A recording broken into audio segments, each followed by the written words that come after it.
Hello बच्चों, आज के क्लास में हम लोग वैलेंस बॉन्ड थ्योरी का कुछ एप्लीकेशन देखेंगे और उसके बाद बेसिकली फोकस करेंगे क्रिस्टल फील्ड थ्योरी पे। लास्ट वीडियो लेक्चर में हम आपको वीबीटी का बेसिक बताए थे, हम आपको अप्रोच करने का तरीका सिखाए थे, हम आपको वीबीटी का पोस्टुलेट्स भी बताए थे कि क्या क्या होता है। उसमें बेसिक कुछ चीज़ जो आपको याद होना चाहिए वो ये था कि वीबीटी के according ligand lone pair donate करता है, central metal atom lone pair accept करता है। कोऑर्डिनेशन नंबर 4 में दो टाइप का हाइब्रिडाइजेशन पॉसिबल है, एक DsP2 एक sp3। अगर DsP2 होता था तो शेप होता था स्क्वायर प्लेनर और अगर sp3 तो टेट्राहेड्रल। सिमिलरली अगर कोऑर्डिनेशन नंबर 6 रहा तो दो टाइप का हाइब्रिडाइजेशन में पॉसिबल था, एक D2sp3 एक sp3d2। दोनों का शेप कैसा होता था? ऑक्टाहेड्रल। ये भी बताए थे कि दो टाइप का कॉम्प्लेक्स हम बोल सकते हैं, एक इनर ऑर्बिटल कॉम्प्लेक्स और एक आउटर ऑर्बिटल कॉम्प्लेक्स। और इसके बाद हम आपको मैग्नेटिक बिहेवियर के बारे में बताए थे कि अगर इलेक्ट्रॉन अनपेयर्ड होगा तो पैरामैग्नेटिक और अगर सारा का सारा पेयर्ड होगा तो डायामैग्नेटिक। हम एक एप्लीकेशन और देख लेते हैं, किस टाइप का क्वेश्चन जनरल एग्जाम में पूछता है। जैसे मान लो एग्जाम में दे देगा NiCl4 2- बोलेगा प्रेडिक्ट इट्स मैग्नेटिक बिहेवियर या प्रेडिक्ट इट्स शेप या प्रेडिक्ट इट्स हाइब्रिडाइजेशन। हमको दे दिया ये क्वेश्चन और बोला भैया आप इसका या तो बताइए मैग्नेटिक बिहेवियर, या तो शेप बताइए, या तो हाइब्रिडेशन बताइए, या फिर कभी कभी 3 नंबर में तीनों दे देगा कि discuss the shape hybridization and magnetic behaviour of following complex. तो हमको एक बनाए या तीनों बनाए बात बराबर है, अगर हम एक निकाल लेंगे तो बाकी अपने आप बन जाएगा। कैसे अप्रोच करते हैं? सबसे पहले यहाँ पर कितना लिगेंड है? 4, तो कोऑर्डिनेशन नंबर कितना हो जाएगा? 4। अच्छा एक चीज़ और, ये जो Cl- है ये कैसा लिगेंड है? स्ट्रॉन्ग फील्ड लिगेंड कि वीक फील्ड लिगेंड? कौन सा लिगेंड है बच्चा? वीक फील्ड लिगेंड, याद रखना। अच्छा जितना भी हैलोजेंस होता है याद रखोगे all halogens are weak field ligand. अगर इसको भी याद रखने में दिक्कत होता है तो एक बात सिंपल याद रख सकते हो कि जिसका इलेक्ट्रोनेगेटिविटी ज़्यादा होता है वो वीक फील्ड लिगेंड होता है, जिसका इलेक्ट्रोनेगेटिविटी कम होता है वो स्ट्रॉन्ग फील्ड लिगेंड होता है। अब यहाँ पर देखो हैलोजन है, Cl- है, कैसा लिगेंड है? Week field ligand. अच्छा वीक फील्ड लिगेंड से क्या होता है? क्या होता है? कुछ नहीं होता है बच्चा। अगर स्ट्रॉन्ग रहता है तो पेयरिंग होता है, वीक फील्ड लिगेंड रहेगा तो नो इफेक्ट, हमें कुछ करने का दरकार नहीं है। अब देखो अब यहाँ पर हम निकल कर निकाल लेते हैं कि इसका ऑक्सीडेशन स्टेट कितना है। तो यहाँ पर बच्चा निकल +2 स्टेट में है, ठीक है, निकाल लोगे ना? निकल यहाँ पर +2 स्टेट में है बच्चा, निकाल लोगे। चलो निकल एटॉमिक नंबर कितना? 28। कन्फिग्रेशन लिखने आता होगा तुम लोग को। आर्गन कितना बच्चा? 18, 3d8, 4s क्या? 2, ऐसा ही होगा ना? 3d8 4s 2। अब यहाँ पर निकल +2 स्टेट में है, +2 स्टेट का मतलब हमको 2 इलेक्ट्रॉन निकालना होगा। इलेक्ट्रॉन कहाँ से निकलेगा? S से। तो बचेगा क्या बच्चा लोग? आर्गन कितना? 18, 3d क्या? 8 और 4s क्या? 0। अब हम इसका बना देते हैं ऑर्बिटल डायग्राम। ये हो गया मेरा 3d, ये क्या? 4s और ये क्या? 4p। 3d में कितना है बच्चा? 8, 1 2 3 4 5 6 7 और क्या? 8। s खाली है, ये 4s है, ये क्या है? 4p, ये मेरा क्या है? 3d। अच्छा यहाँ पर लिगेंड कितना है? 4। अगर लिगेंड 4 है तो हमको वैकेंट ऑर्बिटल भी कितना चाहिए होगा? 4। जितना लिगेंड होगा उतना ही हमको क्या चाहिए होगा? Vacant orbital. अब यहाँ पर कितना है? 4। लिगेंड भी कितना है? 4। कुछ करने का दरकार नहीं है। तो पहला, दूसरा, तीसरा और चौथा, ये चारों ऑर्बिटल लोन पेयर एक्सेप्ट करेगा, मतलब यही चारों ऑर्बिटल बॉन्डिंग में पार्टिसिपेट करेगा। अब ये 4 ऑर्बिटल जो बॉन्डिंग में पार्टिसिपेट कर रहा है वो कौन कौन सा है? S का कितना है? ये चारों है। S का कितना है? 1 और P का कितना है? 3। तो हाइब्रिडाइजेशन क्या हो जाएगा? sp3। अच्छा अगर हाइब्रिडाइजेशन sp3 है तो बाबू मेरे शेप क्या होगा? टेट्राहेड्रल। और अगर शेप टेट्राहेड्रल है तो ये पता चल गया। अब एक चीज़ हमको और देखना है, किस तरह इसका मैग्नेटिक बिहेवियर क्या होगा। तो मैग्नेटिक बिहेवियर हम लोग कैसे देखते हैं? नंबर ऑफ अनपेयर्ड इलेक्ट्रॉन है या नहीं है। यहाँ पर देखो 2 इलेक्ट्रॉन अनपेयर्ड है ना, इसीलिए चूंकि अनपेयर्ड इलेक्ट्रॉन प्रेजेंट है इसीलिए ये कैसा होगा, पैरामैग्नेटिक। बोलो समझ में आया, क्लियर है। तुम बोलोगे सर पेयरिंग काहे नहीं किए, इसीलिए पेयरिंग नहीं किए क्योंकि ये कौन सा लिगेंड है, वीक फील्ड लिगेंड। हमको 4 ऑर्बिटल का दरकार था वैकेंट, मेरे पास 4 वैकेंट ऑर्बिटल था, इसलिए हमें कुछ करने की जरूरत नहीं पड़ा। ठीक है, अब देखो मान लो एक क्वेश्चन हम लोग और डिस्कस कर लेते हैं। मेरे पास रहता NiCO का होल 4, इसका यूपीए नेम लिख लोगे, टेट्रा कार्बोनिल निकल 0 लिखे होगे तुम लोग, हमको लगता है कि। चलो इसमें भी देख लेते हैं कि इसका मैग्नेटिक बिहेवियर क्या होगा, हाइब्रिडाइजेशन क्या होगा और इसका शेप कैसा होगा। अप्रोच करने का तरीका सेम है। यहाँ पर तो निकल 0 स्टेट में है, तो निकल एटॉमिक नंबर कितना होता है, बोलो 28। कन्फिग्रेशन लिख लोगे, क्या होगा, आर्गन कितना बच्चा 18, 3D क्या 8, 4s कितना 2, बोलो कोई दिक्कत नहीं। यहाँ पर CO है कार्बोनिल, कैसा लिगेंड है, strong field ligand. Strong field ligand है तो क्या होगा, पेयरिंग होगा। इतना याद रखना है कि अगर वीक फील्ड लिगेंड रहेगा तो कोई इफेक्ट नहीं होगा, और अगर स्ट्रॉन्ग फील्ड लिगेंड हो तो क्या हुआ, पेयरिंग होगा। अब यहाँ पर देखो कोबाल्ट का ये कन्फिग्रेशन है, बनाते हैं हम लोग ऑर्बिटल डायग्राम। तो ये हुआ मेरा 3D 8, 1 2 3 4 5, 3D के बाद 4s और 4s के बाद क्या 4p। ध्यान से देखोगे बाबू, एकदम ध्यान से देखोगे, आसान है। ये क्या 3D, ये क्या 4s, ये क्या 4p। कितना है बच्चा 8, तो 1 2 3 4 5 6 7 और क्या 8, s में कितना है 2। अब हमको पेयरिंग करना पड़ेगा, ये सारा अंदर जाएगा। अंदर क्यों जाएगा, क्योंकि यहाँ पर जो लिगेंड है वो कौन सा है, स्ट्रॉन्ग फील्ड लिगेंड है। स्ट्रॉन्ग फील्ड लिगेंड कैसा है, क्या होगा, पेयरिंग होगा। अब देखो अगर पेयरिंग होगा तो ये इलेक्ट्रॉन आ जाएगा यहाँ पे, और अगर ये इलेक्ट्रॉन यहाँ पर आ जाएगा तो मेरा ये ऑर्बिटल खाली हो जाएगा और ये ऑर्बिटल भरा रहेगा। तो जैसे ही ये इलेक्ट्रॉन मेरा अंदर जाएगा, मतलब यहाँ पर पेयरिंग होगा, तो ये दोनों इलेक्ट्रॉन यहाँ आ जाएगा। तो कंडीशन कुछ ऐसा हो जाएगा बाबू लोग, देखो तो पहले आराम से ध्यान से देखना, धीरे धीरे। 3D 8 है यहाँ पे ना, तो 1 2 3 4 5 6 7 8, मतलब ये यहाँ पर पेयर हो गया। अब जब ये इलेक्ट्रॉन यहाँ पर चला गया तो ये ऑर्बिटल खाली है, तो जो s वाला इलेक्ट्रॉन है वो यहाँ पर आ जाएगा। तो ये इलेक्ट्रॉन यहाँ पर आया, s मेरा खाली है, p भी क्या है, खाली है। अच्छा कितना लिगेंड है 4, तो वैकेंट ऑर्बिटल कितना चाहिए 4, मेरे पास 4 ऑर्बिटल है ना जी। ये बच्चा ये क्या है 4s, ये क्या 4p, ये क्या है 3D। एक लोन पेयर यहाँ पर आएगा, ये दूसरा, ये तीसरा और ये क्या चौथा। ये 4 ऑर्बिटल पार्टिसिपेट कर रहा है बॉन्डिंग में। ये 4 ऑर्बिटल में s का कितना है 1, p का कितना 3, तो क्या हो गया sp3। सर यहाँ पर भी तो sp3 आया था, हाँ आएगा, कोई दिक्कत नहीं है। अगर शेप मेरा, अगर मेरा हाइब्रिडाइजेशन sp3 हुआ तो शेप क्या होगा, टेट्राहेड्रल। और अगर शेप टेट्राहेड्रल हो गया तो अगला चीज़ हम लोग देख लेंगे मैग्नेटिक बिहेवियर।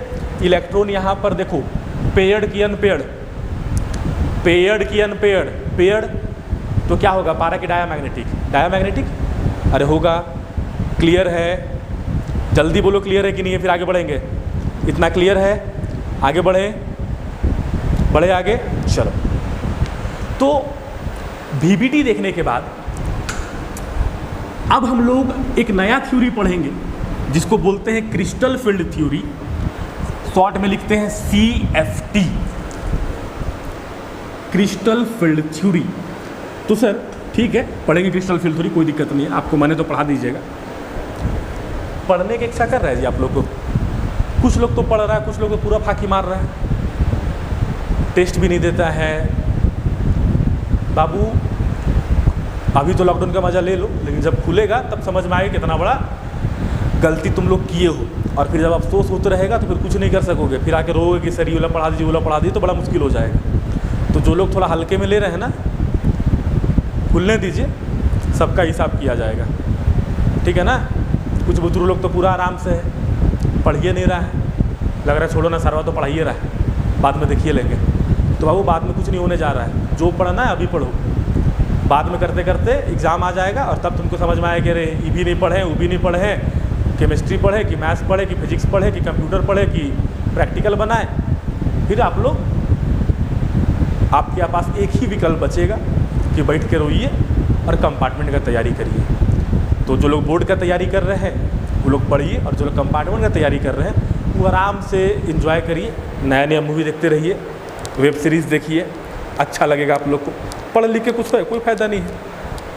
कंपार्टमेंट वाला लोग के लिए, जो लोग पढ़ रहे हैं उनके लिए पढ़ना है, लेकिन जो सोच के आए हैं कि नहीं पापा पास बहुत पैसा है, पढ़ के क्या करेंगे, कंपार्टमेंट देंगे, तो जो लोग कंपार्टमेंट का तैयारी कर रहे हैं वो लोग एकदम आराम से, पढ़ना नहीं है, कष्ट नहीं करना है, आप लोग टाइम पास करते रहिए, एंजॉय करिए घर में और कंपार्टमेंट की तैयारी करिए आप। चलिए बाकी लोग तो VBT पढ़ने के बाद सर हम लोग क्रिस्टल फील्ड थ्योरी काहे पढ़ेंगे, मतलब क्या ज़रूरत पड़ा हमको क्रिस्टल फील्ड थ्योरी पढ़ने की। देख बाबू, वैलेंस बॉन्ड थ्योरी का कुछ लिमिटेशंस है। क्या लिमिटेशंस है? पहला, valence bond theory week field ligand और स्ट्रॉन्ग फील्ड लिगेंड के बीच डिस्टिंग्विश नहीं कर पाता है। दूसरा क्या है कि valence bond theory magnetic behaviour का एग्जैक्ट प्रेडिक्शन नहीं कर पाता है। सर क्या बोलना चाह रहे हैं आप? हम ये बोलना चाह रहे हैं कि हम जब वैलेंस बॉन्ड थ्योरी से किसी कॉम्प्लेक्स का निकालते हैं मैग्नेटिक बिहेवियर, तो वो हमको मिलता है पैरामैग्नेटिक, लेकिन जब हम एक्सपेरिमेंटली देखते हैं तो हमको पता चलता है कि नहीं वो कॉम्प्लेक्स कैसा है, डायामैग्नेटिक। तो ये भी VBT का लिमिटेशन है कि हम लोग पढ़ रहे थे VBT के अकॉर्डिंग कि पैरामैग्नेटिक होगा, लेकिन वास्तव में है क्या वो डायामैग्नेटिक। वैसे ही VBT कॉम्प्लेक्स का कलर के बारे में भी सेटिस्फैक्ट्री इन्फॉर्मेशन नहीं देता है कि कलर कैसा होगा, क्या होगा, स्टेबिलिटी के बारे में बहुत कुछ नहीं बता पाता है। तो इन सारा लिमिटेशंस को ओवरकम करने के लिए हम लोग एक नया थ्योरी पढ़ेंगे जिसको बोलेंगे CFT। क्या बोलेंगे बच्चा लोग? C crystal field theory. CFT में कुछ अजम्पशन है। क्या क्या अजम्पशन है पहले ये देख लेते हैं। आप लोग एक बार नोट्स को देख लीजिएगा तो और ज़्यादा क्लियर रहेगा। हम यहाँ पर आपको बस समझाते जा रहे हैं, हम अजम्पशन लिखवाएंगे नहीं। देखो अभी तक हम लोग इस चैप्टर में क्या मान के आए हैं, क्या मानते चले हैं कि सेंट्रल मेटल एटम और लिगेंड के बीच जो बॉन्ड बनता है वो कोऑर्डिनेट बॉन्ड होता है। कौन सा बॉन्ड? Coordinate bond. लेकिन क्रिस्टल फील्ड थ्योरी क्या बोलता है कि जो लिगेंड और सेंट्रल मेटल एटम के बीच जो बॉन्ड होता है वो होता है due to electrostatic force of attraction. तुम बोलोगे सर क्या बोल रहे, कुछ बोल रहे हैं। आज से 8 वीडियो लेक्चर पढ़ा दिए, हर जगह बोले कोऑर्डिनेशन कोऑर्डिनेशन कोऑर्डिनेशन, और आज जब लास्ट वीडियो लेक्चर में आए तो बोल रहे कि नहीं वैसा तो होता ही नहीं। ये क्रिस्टल फील्ड थ्योरी का अजम्पशन है कि सेंट्रल मेटल एटम और लिगेंड के बीच जो बॉन्ड बनता है वो इलेक्ट्रोस्टैटिक फोर्स ऑफ अट्रैक्शन की वजह से बनता है। Sir electrostatic force of attraction की वजह से बनता है तो कोई तो पॉजिटिव चार्ज होगा, कोई तो निगेटिव चार्ज होगा। मतलब अगर आप अट्रैक्टिव फोर्स है तो वो दो अपोजिट चार्ज के बीच में होगा, बिल्कुल होगा। सर कौन कौन सा अपोजिट चार्ज? तो बच्चा क्रिस्टल फील्ड थ्योरी बोलता क्या है कि जो सेंट्रल मेटल एटम है ये होता है पॉजिटिव पॉइंट चार्ज, और जो लिगेंड होता है वो होता है निगेटिव पॉइंट चार्ज। ठीक है, क्रिस्टल फील्ड थ्योरी ये मानता है कि जो सेंट्रल मेटल एटम होता है वो पॉजिटिवली पॉइंट चार्ज होता है और जो लिगेंड होता है वो निगेटिव पॉइंट चार्ज होता है, और इन्हीं दोनों के अट्रैक्टिव फोर्स की वजह से, इन्हीं दोनों के बीच होने वाले अट्रैक्शन की वजह से मेरा कॉम्प्लेक्स कंपाउंड फॉर्म होता है। अब यहाँ पे तुम बोलोगे सर ठीक है Cl माइनस तो निगेटिव वाला समझ में आ रहा है, Br माइनस भी निगेटिव समझ में आता है, लेकिन NH3 H2O ये तो न्यूट्रल है, तो इसको आप कैसे मान लीजिएगा निगेटिव पॉइंट चार्ज? ए बाबू NH3 में नाइट्रोजन है, इलेक्ट्रोनेगेटिव एटम है, H2O में ऑक्सीजन है, ये भी इलेक्ट्रोनेगेटिव एटम है, तो इसमें माइनस डेल्टा चार्ज, इसमें माइनस डेल्टा चार्ज, तो ये भी मेरा पोलर बिहेव करेगा। मतलब यार यहाँ पर निगेटिवली चार्ज है ना, इसलिए हम इसको भी मानते हैं कि ये भी कैसा चार्ज होगा, निगेटिव पॉइंट चार्ज होगा। न्यूट्रल है, इसमें कोई शक नहीं है कि न्यूट्रल नहीं है, ये दोनों न्यूट्रल है, लेकिन इलेक्ट्रोनिगेटिविटी की वजह से इसमें माइनस डेल्टा होगा, इसमें माइनस डेल्टा होगा, इसलिए हम मान के चलते हैं कि ये दोनों भी निगेटिव पॉइंट चार्ज है। तो क्रिस्टल फील्ड थ्योरी का सबसे बेसिक अजम्पशन यही है कि जो बॉन्ड बनता है CMA और लिगेंड के बीच वो कोऑर्डिनेट बॉन्ड नहीं होकर इलेक्ट्रोस्टैटिक फोर्स ऑफ अट्रैक्शन है। क्रिस्टल फील्ड थ्योरी में बेसिकली हम लोग डी ऑर्बिटल का स्प्लिटिंग पढ़ते हैं। स्प्लिटिंग मतलब क्या? स्प्लिट कर जाना मतलब टूट जाना, बिखर जाना। क्या स्प्लिट करता है? तो क्रिस्टल फील्ड थ्योरी में हम लोग ये देखेंगे कि डी ऑर्बिटल, किसका D orbital? Central metal atom का। कि सेंट्रल मेटल एटम का जो डी ऑर्बिटल है वो अपना डीजेनेरेसी लॉस्ट करता है और स्प्लिट कर जाता है। इसी स्प्लिटिंग को हम लोग यहाँ पर समझने का कोशिश करेंगे। अब आप आराम से देखिएगा, एक एक पॉइंट देखिएगा, आपको समझ में आएगा। जहाँ पे दिक्कत हो तो आपको खुल के बताना है व्हाट्सएप ग्रुप में, हम उसको वहाँ पर क्लियर कर देंगे। देख बाबू, पहले आराम से समझने की कोशिश करते हैं कि स्प्लिटिंग कैसे होगा। अच्छा, हम दो टाइप का कॉम्प्लेक्स में देखेंगे। ऑक्टाहेड्रल कॉम्प्लेक्स हम आपको समझाएंगे, टेट्राहेड्रल आपको खुद से बनाना है। अगर आप ऑक्टाहेड्रल समझ जाएंगे तो टेट्राहेड्रल आप आराम से बना लेंगे। सर कैसे? जैसे मान लो हम फोकस करते हैं पहले ऑक्टाहेड्रल कॉम्प्लेक्स में। अच्छा, ऑक्टाहेड्रल कॉम्प्लेक्स कैसा होता है? ये मेरा मेटल है, 1 2 3 4, ये एक प्लेन में है, एक स्क्वायर है, और एक अबव द प्लेन और एक क्या, बिलो द प्लेन। सारा एंगल, स्क्वायर का सारा एंगल कितना होता है? 90 डिग्री होता है। ये बच्चा, स्क्वायर का सारा एंगल 90 डिग्री होता है ना। तो हम ये बोल सकते हैं कि अगर ये मेरा एक्स एक्सिस है तो ये 90 डिग्री में ये क्या हो जाएगा? वाई।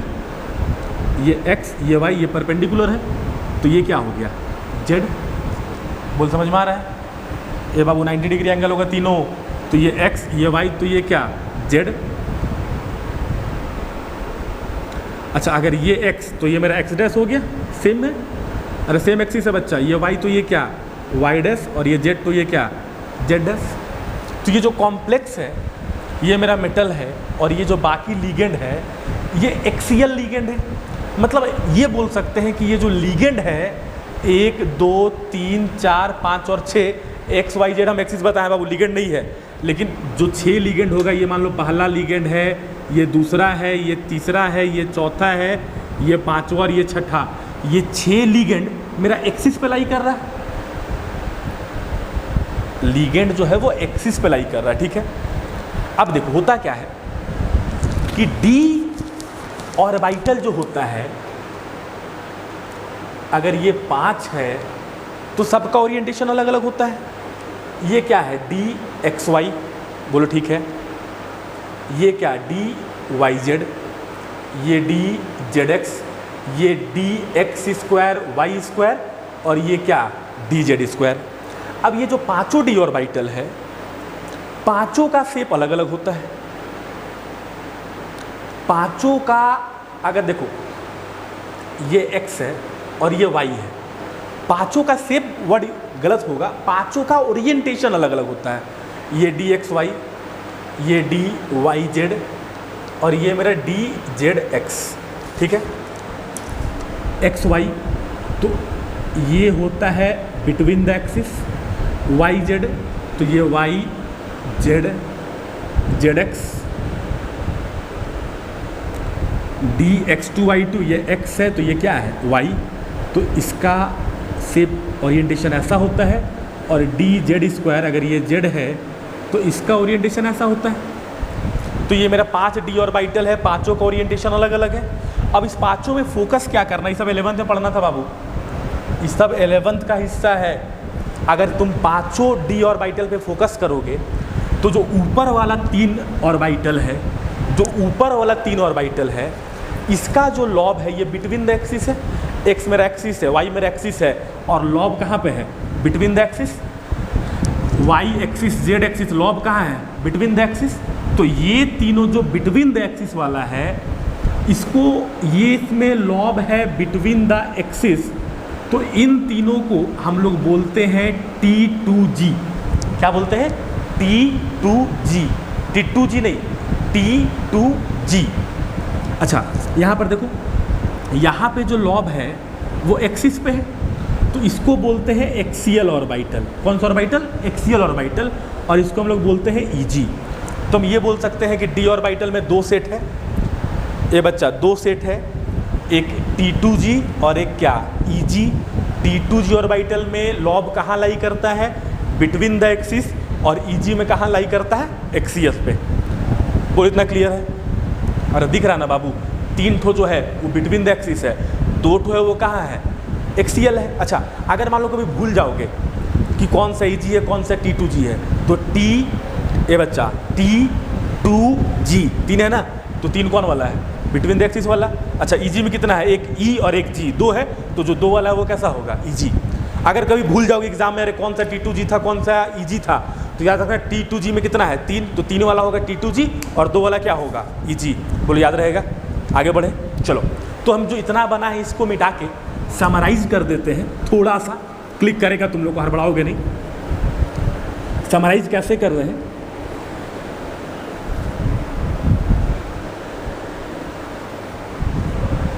तो अगर हम यहाँ पर साइड में कहीं पर बना दें, यहाँ पर देखो 5 d ऑर्बिटल है, हम मान रहे हैं ये 3 जो है ये है बिटवीन द एक्सिस, क्या नाम होगा इसका, T2g, और ये जो ये 2 है ये है ऑन द एक्सिस, कौन सा, ऑन द एक्सिस, तो इसका नाम क्या होगा, Eg। 3 T2g और 2 क्या, Eg। ये कौन कौन सा है, dxy, dyz और dzx, ये क्या होगा, dx2y2 और dz²।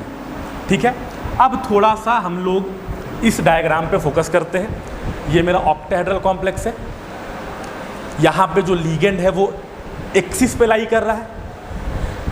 ध्यान से इसको देखोगे कि जो लीगेंड है वो जब सेंट्रल मेटल एटम की ओर अप्रोच करेगा, लीगेंड निगेटिव पॉइंट चार्ज है, मेटल पॉजिटिव पॉइंट चार्ज है, तो इन दोनों के बीच अट्रैक्टिव फोर्स वर्क करेगा, जिसकी वजह से दोनों के बीच का बॉन्ड बनेगा।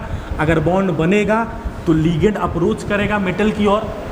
लीगेंड जो मेटल की ओर अप्रोच कर रहा है, लीगेंड जो मेटल की ओर अप्रोच कर रहा है, तो आपको ये देखना होगा, जब लीगेंड मेटल की ओर अप्रोच कर रहा है तो आपको ये देखना होगा कि अप्रोच कहाँ से कर रहा है, एक्सिस पे अप्रोच कर रहा है कि बिटवीन द एक्सिस अप्रोच कर रहा है। ए बाबू, ये लीगेंड यहाँ पर है, आराम समझोगे, ये अप्रोच इधर कर रहा है, ये लीगेंड अप्रोच इधर से कर रहा है, ये मेरा वाई एक्सिस है, ये मेरा एक्स एक्सिस है, तो अप्रोच कर रहा है तो कहाँ कर रहा है, ऑन द एक्सिस की बिटवीन द एक्सिस। ये बताओ अप्रोच कहाँ कर रहा है, ऑन द एक्सिस की बिटवीन द एक्सिस। अगर यहाँ से आ रहा है तो क्या होगा, ऑन द एक्सिस और एक्स की ओर जा रहा है। ए बुतरू लोग, ए बाबू, कहाँ जा रहा है, एक्स की ओर, ये कहाँ जा रहा है, वाई की ओर, इधर कहाँ से आएगा, जेड की ओर। तो एक्सिस की ओर अप्रोच कर रहा है कि बिटवीन द एक्सिस अप्रोच कर रहा है, जल्दी कमेंट करो। और बैटरी लो का इंडिकेशन है, तो यहीं पर वीडियो को रोक रहे हैं। अभी हमारे कैमरामैन प्रकाश सर वीडियो रोक दिए हैं, अगला वीडियो आगे बढ़ेगा। Thank you.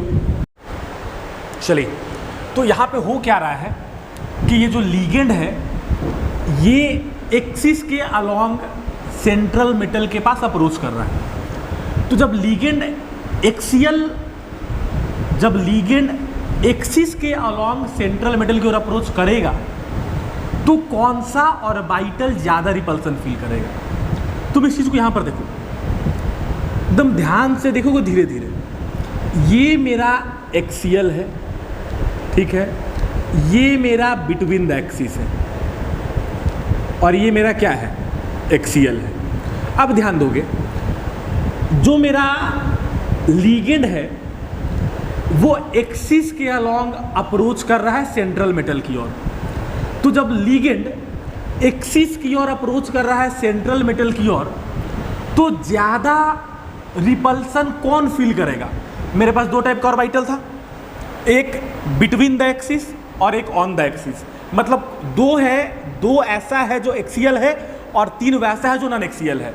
तो जब लीगेंड एक्सिस के अलोंग अप्रोच कर रहा है तो एक्सियल ऑर्बिटल ज़्यादा रिपल्सन फील करेगा, और अगर एक्सियल ऑर्बिटल ज़्यादा रिपल्सन फील करेगा तो जाहिर सा बात है कि एक्सियल ऑर्बिटल का एनर्जी ज़्यादा होगा और नॉन एक्सियल का एनर्जी क्या होगा, कम होगा।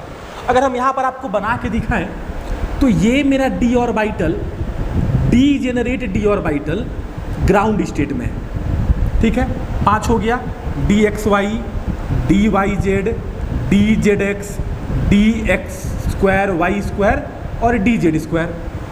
जैसे ही लिगेंड बॉन्ड बनाने के लिए अप्रोच करेगा तो एनर्जी बढ़ेगा, एनर्जी बढ़ने के बाद भी ये डी जनरेट ही रहेगा, मतलब पांचों की एनर्जी क्या है, सेम है। लेकिन जैसे ही लिगेंड अप्रोच कर जाएगा, लिगेंड अप्रोच करने के बाद सेंट्रल मेटल एटम के पास d ऑर्बिटल है, ये इस d ऑर्बिटल में इलेक्ट्रॉन है, लिगेंड भी निगेटिव चार्ज है, तो जैसे ही लिगेंड और CMA नज़दीक आएगा तो नज़दीक आने की वजह से ये भी मतलब लिगेंड भी निगेटिवली चार्ज और जो मेरा CMA है इसके अंदर इलेक्ट्रॉन भी निगेटिवली चार्ज, तो इन दोनों के बीच रिपल्सन होगा। अब रिपल्सन होगा तो चूंकि लिगेंड एक्सिस के अलोंग अप्रोच कर रहा है, चूंकि लिगेंड एक्सिस के अलोंग अप्रोच कर रहा है तो एक्सियल ऑर्बिटल ज़्यादा रिपल्सन फील करेगा और नॉन एक्सियल ऑर्बिटल कम रिपल्सन फील करेगा। तो चूंकि एक्सियल ऑर्बिटल का रिपल्सन ज़्यादा होगा इसीलिए एक्सियल ऑर्बिटल का एनर्जी, ये जो मॉडरेट एनर्जी है इससे ज़्यादा होगा और जो नॉन एक्सियल है उसका एनर्जी मॉडरेट से क्या होगा, कम होगा। अच्छा, एक्सियल कितना था, EG सेट 2, यहाँ पर बताया था ना कि 5 में मेरा 3 होता है नॉन एक्सियल और 2 कैसा होता है, एक्सियल। एक्सियल को हम क्या बोलते हैं, EG कितना होता है 2, dx2/2 dz²। तो चूंकि मेरा ऑक्टाहेड्रल कॉम्प्लेक्स में लिगेंड एक्सिस के अलोंग अप्रोच करता है इसीलिए एक्सियल ऑर्बिटल का एनर्जी ज़्यादा होता है। तो ये हो गया मेरा EG और ये क्या हो गया T2G, तो ये मेरा हो गया एक dx² y² और एक हो गया dz² और यहाँ पर 3 हो गया मेरा dxy, dyz और d क्या, zx। अच्छा, ये जो मॉडरेट एनर्जी है, जो सेंटर है, इस पूरा गैप को, इस पूरा एनर्जी डिफरेंस को हम लिखते हैं डेल्टा नॉट। क्या लिखते हैं, डेल्टा नॉट। अच्छा, इसको जो मॉडरेट एनर्जी है, एवरेज एनर्जी है, इसको हम बोलते हैं बैरी सेंटर। कौन सा सेंटर, बैरी सेंटर। ठीक है। अच्छा, ये पूरा एनर्जी जो है डेल्टा नॉट, जो मेरा स्प्लिटिंग एनर्जी गैप को बताता है, तो बैरी सेंटर से जो ऊपर का एनर्जी गैप है वो होता है 0.6 डेल्टा नॉट। ठीक है, और ये पॉजिटिव होता है, और जो नीचे वाला होता है ये होता है 0.4 माइनस 0.4 डेल्टा नॉट। ठीक है, बैरी सेंटर एवरेज एनर्जी हो गया, यहाँ पर एनर्जी 0 होता है। ये मेरा एनर्जी गैप है जिसको हम रिप्रेजेंट किए डेल्टा नॉट से। बैरी सेंटर से ऊपर जाएंगे तो एनर्जी होता है 0.6 डेल्टा नॉट, और अगर बैरी सेंटर से नीचे आएंगे इस जगह से, देखो ये मेरा टोटल एनर्जी हो गया, एनर्जी गैप हो गया। बैरी सेंटर से ऊपर कितना है 0.6 डेल्टा नॉट, और बैरी सेंटर से नीचे कितना है तो माइनस 0.4 डेल्टा नॉट। अब यहाँ पर देखो एनर्जी 0 कैसे होता है, तो यहाँ पर ऑर्बिटल कितना है 3, और एक में एनर्जी है माइनस 0.4, टोटल कितना है 3, तो ये कितना हो जाएगा माइनस 1.2। अच्छा, ऊपर में कितना है बच्चा, एक में कितना है 0.6 और ऊपर में ऑर्बिटल कितना है 2, तो ये हो गया प्लस 1.2। इसलिए चूंकि ऊपर में मेरा एनर्जी है प्लस 1.2, नीचे में कितना है माइनस 1.2, तो ये जो सेंटर है एवरेज एनर्जी ये कितना होता है 0, तो इसी को हम बोलते हैं बैरी सेंटर। तो ऑक्टाहेड्रल स्प्लिटिंग में क्या होता है कि अगर ऑक्टाहेड्रल कॉम्प्लेक्स में डी ऑर्बिटल का स्प्लिटिंग होगा तो जो EG ऑर्बिटल है, जो एक्सियल ऑर्बिटल है, उसका एनर्जी ज़्यादा होगा, और जो नॉन एक्सियल ऑर्बिटल का एनर्जी क्या होगा, कम होगा। ये क्लियर हुआ? रिपीट करें एकदम शॉर्ट, 1 मिनट के अंदर इसको रिवीजन करा रहे हैं, रिपीट करा रहे हैं, ध्यान से समझिएगा। हम क्या बताएं, ये मेरा ऑक्टाहेड्रल कॉम्प्लेक्स है। ऑक्टाहेड्रल कॉम्प्लेक्स में जो लिगेंड होता है वो एक्सिस के अलोंग अप्रोच करता है। एक्सिस के अलोंग अप्रोच करता है मतलब जो लिगेंड आएगा वो एक्सियल, जो लिगेंड आएगा वो एक्सिस के अलोंग आएगा। तो जब लिगेंड एक्सिस के अलोंग आएगा तो वैसा डी ऑर्बिटल ज़्यादा रिपल्सन एक्सपीरियंस करेगा जो एक्सियल होगा। हम आपको बताए हैं डी ऑर्बिटल को हम 2 सेट में क्लासीफाई किए थे, एक T2G और एक क्या EG। EG कहाँ पर होता है, एक्सियल। T2G कहाँ होता है, बिटवीन द एक्सिस। तो चूंकि ऑक्टाहेड्रल कॉम्प्लेक्सेस में लिगेंड एक्सिस के अलोंग अप्रोच करता है, इसीलिए जो एक्सियल ऑर्बिटल होता है उसका वो ज़्यादा रिपल्सन एक्सपीरियंस करता है, इसीलिए एक्सियल का एनर्जी ज़्यादा होता है और नॉन एक्सियल में क्या होता है, कम होता है। तो ये मेरा स्प्लिटिंग हो गया डी ऑर्बिटल का। यहाँ देखो डी ऑर्बिटल ग्राउंड स्टेट में डीजेनरेट है, जैसे ही बॉन्डिंग के लिए फिर फॉर्म करता है तो इसका एनर्जी लेवल इंक्रीज करता है, लेकिन फिर भी ये डीजेनरेट होता है, मतलब सबका एनर्जी सेम होता है। लेकिन जैसे ही लिगेंड नज़दीक जाता है CMA का तो रिपल्सन की वजह से डी ऑर्बिटल दो अलग अलग सेट में स्प्लिट कर जाता है, दो सेट में टूट जाता है और उसका डीजेनेरेसी, मतलब चूंकि देखो यहाँ पर पांचों का एनर्जी सेम है, देखो एक लेवल में है, यहाँ भी पांचों का एनर्जी सेम है, लेकिन जैसे ही बॉन्ड बनाने के लिए अप्रोच किया, सेंट्रल मिडल एटम के नजदीक किया, डी ऑर्बिटल दो सेट में स्प्लिट कर गया। पहले पांचों का एनर्जी सेम है, लेकिन जैसे ही नजदीक गया रिपल्सन की वजह से दो सेट में स्प्लिट कर गया, ऊपर वाला Eg, नीचे वाला क्या T2G। ठीक है, क्लियर है इतना? अच्छा, अगर ये क्लियर है तो हम टेट्राहेड्रल कॉम्प्लेक्स का आपको हिंट कर रहे हैं, आप लोग इसको खुद से सोचोगे कि कैसे स्प्लिट करेगा। अच्छा ए बाबू, टेट्राहेड्रल कॉम्प्लेक्स कैसा होता है ये पता है? टेट्राहेड्रल कॉम्प्लेक्स में ये मेरा मेटल है 1, 2, 3 और 4। ये एंगल कितना होता है? 109 डिग्री 28 मिनट। एक्सियल मतलब क्या? 90 डिग्री। क्या यहाँ पर कोई सा भी एंगल 90 डिग्री है बाबू? सब कितना है? 109 डिग्री 28 मिनट। ठीक है, मतलब अगर ये लिगेंड है, ये लिगेंड है, ये लिगेंड है, ये लिगेंड है, ठीक है, और हम मान ले रहे हैं कि चारों लिगेंड के बीच का तो एंगल हमको पता है 109 डिग्री। अगर हम मान लो एक्सिस बनाते हैं तो ये मेरा हो गया एक्स एक्सिस जो 90 डिग्री पे है, ये हो गया मेरा वाई एक्सिस। ध्यान से देखोगे बाबू, हम इसको दूसरे पेन से मार्क कर रहे हैं। ये जो मेरा ब्लू है ये मेरा एक्स एक्सिस है, और ये जो मेरा यहाँ पर है ये वाई एक्सिस है। ठीक है, अब ये बताओ कि यहाँ पर जो लिगेंड है, यहाँ पर जो चारों लिगेंड है, ये ऑन द एक्सिस है कि बिटवीन द एक्सिस है? मतलब लिगेंड एक्सिस के अलॉन्ग आएगा कि बिटवीन द एक्सिस आएगा? ये एक्सिस है, ये एक्सिस है, यहाँ पर लिगेंड है, तो ये ऑन द एक्सिस है कि बिटवीन द एक्सिस है? जल्दी बोलो। ये एक्सिस लिगेंड यहाँ पर है, तो क्या ये एक्सिस के ऊपर है कि एक्सिस के बीच में है? अरे ऑन द लिगेंड है कि बिटवीन द लिगेंड है? सॉरी, ऑन द एक्सिस है कि बिटवीन द एक्सिस है? बिटवीन द एक्सिस है। तो जब ये बिटवीन द एक्सिस होगा तो ज़्यादा रिपल्सन कौन वाला फील करेगा? एक्सियल कि नॉन एक्सियल? जाहिर सा बात है नॉन एक्सियल। तो इस केस में क्या होगा कि मान लो अगर हम, ये मेरा टेट्राहेड्रल हो गया, ठीक है, ये मॉडरेट एनर्जी जब बॉन्ड बनाने से जब एनर्जी का लेवल बढ़ेगा, लेकिन जैसे ही फिर लिगेंड अप्रोच करेगा, रिपल्सन होगा, तो फिर से ये स्प्लिट कर जाएगा दो पार्ट में। अब जब दो पार्ट में स्प्लिट करेगा तो चूंकि जो लिगेंड है वो बिटवीन द एक्सिस अप्रोच कर रहा है, तो बिटवीन द एक्सिस वाला ऑर्बिटल ज़्यादा एक्सपीरियंस फील करेगा, और बिटवीन द एक्सिस वाला ऑर्बिटल कितना है? 3 है, तो 3 ऑर्बिटल चला जाएगा मेरा ऊपर और 2 कहाँ? नीचे। ये E है और ये T2 है, ये मेरा बीच में क्या हो जाएगा? बैरी सेंटर। ठीक है, बाकी सब सेम टू सेम जाएगा। बोलो, क्लियर हुआ? ये बाबू क्लियर हुआ?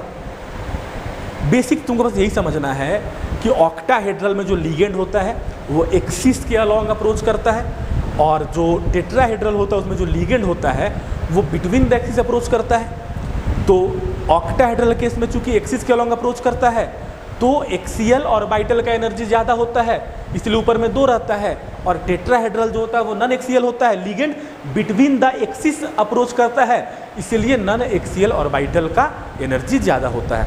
तो यही मेरा क्रिस्टल फील्ड स्प्लिटिंग था। 2 कॉम्प्लेक्स में बता दिया आपको, एक बता दिया हम ऑक्टाहेड्रल में, एक बता दिया आपको किस में? टेट्राहेड्रल में। तो आप पहले इतना देख लीजिए, उसके बाद आपको जो जो डाउट होगा वो आप हमको बता दीजिएगा व्हाट्सएप ग्रुप में, डाउट सारा क्लियर कर जाएगा। और इसके बाद आपको जो भी क्वेश्चन मिलता है आप उसको बना के देखिए, और जो दिक्कत है उसको पूछिए। ठीक है, थैंक यू।